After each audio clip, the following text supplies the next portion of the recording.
la fermeture de l'usine, c'est devenu de plus en plus difficile. Les gens avaient de moins en moins de pognon dans le coin. On était prêt à prendre tout ce qui se présentait. Je veux que tu tues ma femme. Pourquoi moi? Parce que je t'aime bien. On sent que vous avez pris du plaisir à écrire les dialogues qui sont ciselés, avec de l'humour bien noir, absurde.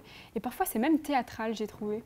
Je prends toujours du plaisir à écrire les dialogues, c'est ce que je préfère dans un scénario. Il y a deux choses, c'est imaginer des situations qui mettent en porte-à-faux les personnages, et puis ensuite voir comment ils vont exprimer ça.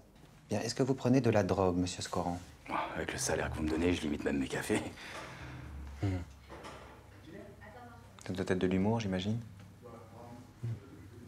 Moi, je vais devoir rester un peu plus longtemps que prévu, parce que ce qui se passe ici ne me plaît pas du tout. Il m'est souvent arrivé d'avoir envie de devenir un mari, un père, mais un tueur. Jamais. J'ai toujours été honnête. Jusqu'au bout des ongles.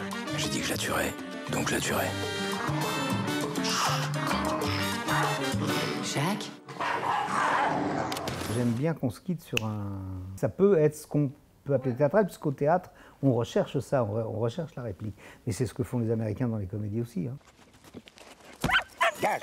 Tu m'en as déjà bousillé un! Alors arrête, merde! Vas-y, hurle, c'est ça, c'est exactement ce qu'il attend. Je suis sûr qu'il a un micro. D'où tu le sors, ce blaireau? Bah, je l'ai rencontré ici. Il était avec un mec que je connaissais qui passait de la dope. Le mec s'est porté garant. Ton mec, il avait dû se faire choper par les flics. Ils ont passé un deal avec lui pour te gauler.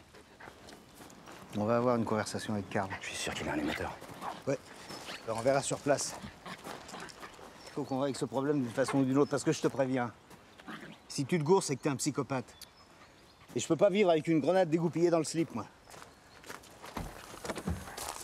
On va lui foutre la pression. Quelqu'un capable de tuer, c'est la première fois que je joue ça, oui. Et pourtant, dans la vie réelle, vous avez énormément peur de la mort. Comment vous vous en êtes sorti? Je n'ai aucun problème d'interférence entre ce que je joue, ce que j'écris et moi.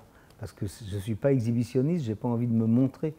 J'avais envie de montrer ce personnage, Gardo, ça m'amusait beaucoup. Mais il n'a rien à voir avec moi. D'abord, j'ai tué personne. Mais ça va peut-être venir, d'ailleurs, parce qu'il y a des moments où j'ai envie.